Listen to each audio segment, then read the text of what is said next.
Assalamualaikum warahmatullahi wabarakatuh. Selamat malam semuanya. Yang saya hormati Bapak Dr. Insinyur Ricardus Anggi Pramonedar selaku dosen pengampu mata kuliah pembelajaran mesin. Perkenalkan, nama saya Muhammad Fuad, NIM F11 2023 00110. Di sini saya akan mempresentasikan proposal proyek UTS saya yang berjudul Analisis Komparatif Algoritma Naive Bayes dan Decision Tree untuk Deteksi Dini Penyakit Gagal Jantung.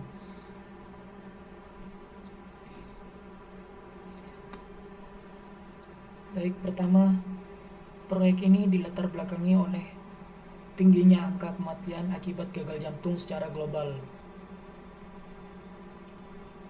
Fokus utama saya adalah mengembangkan model pembelajaran mesin yang mampu melakukan deteksi dini. Masuk latar belakang, penyakit jantung membutuhkan penanganan yang sangat cepat. Disinilah teknologi sistem cerdas berperan untuk mengolah atribut medis secara simultan dan akurat.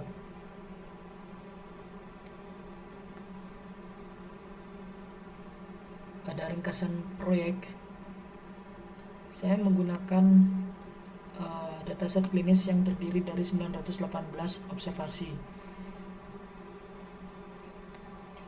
dengan berbagai atribut medis. Tujuan akhirnya adalah membandingkan performa algoritma Naive Bayes dan Decision Tree untuk mendapatkan model klasifikasi yang paling optimal.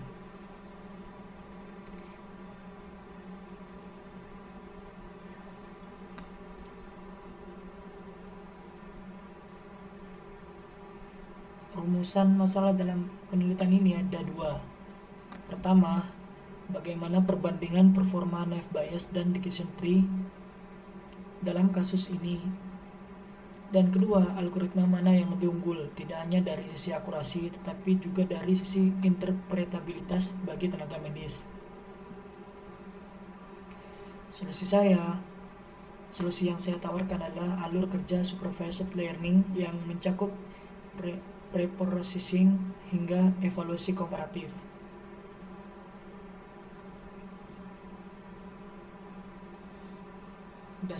Dataset dan atribut.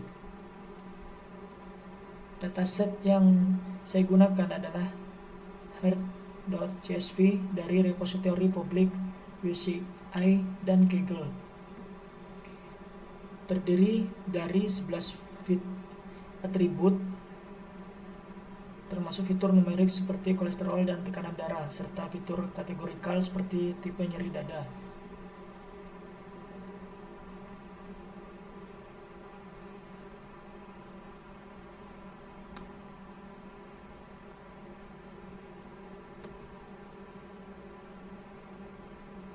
Nah, pada pemrosesan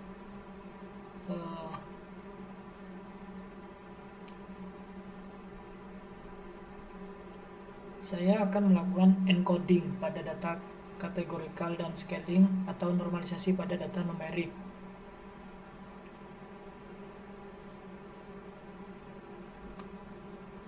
Hal ini penting agar model stabil dan fitur dengan rentang nilai besar tidak mendominasi perhitungan.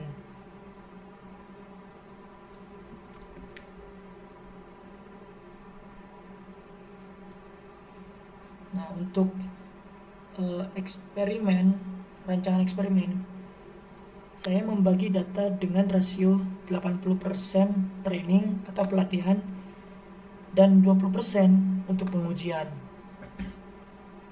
Saya juga menerapkan 5-fold cross validation untuk memastikan model tidak bias.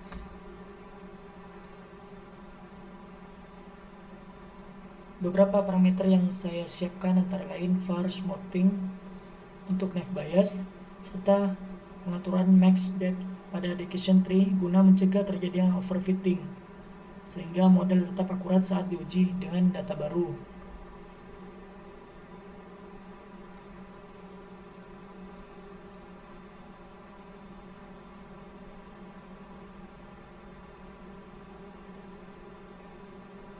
Berikutnya, parameter pengujian.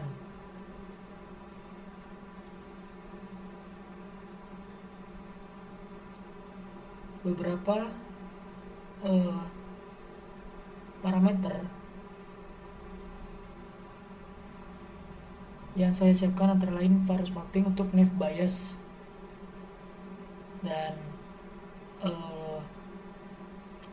serta pengaturan max depth pada decision tree.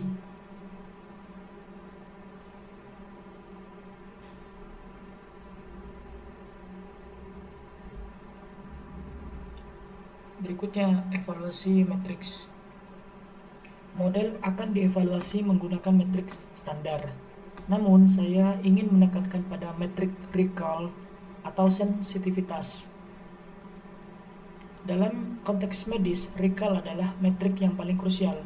Mengapa? Karena kita ingin meminimalisir false negatif. Jadi jangan sampai ada pasien yang sebenarnya sakit namun diprediksi sehat oleh sistem.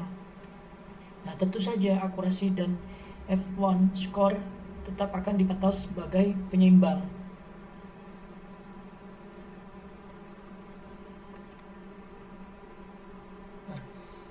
Pada penerapan dan pengembangan aplikasi, setelah mendapatkan model terbaik, saya akan mengintegrasikannya ke dalam aplikasi berbasis web menggunakan Streamlit. Alasan saya memilih algoritma decision tree untuk aplikasi utama adalah karena transparansinya, interpretabilitas if dan tahan data campuran tanpa scaling ketat, dan fitur klinis.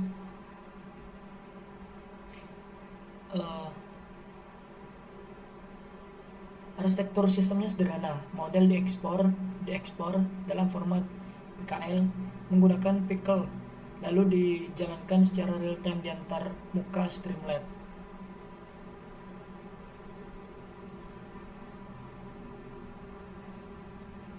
Berikutnya yaitu ada luaran dan target. Luaran dari proyek ini adalah file model PKL, prototipe aplikasi web diagnosis, dan dokumentasi teknis lengkap. Target saya adalah mendapatkan akurasi di atas 85%.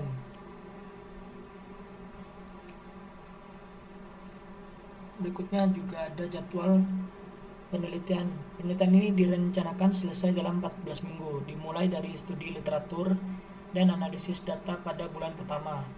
Dilanjutkan dengan eksperimen model di minggu ke-7.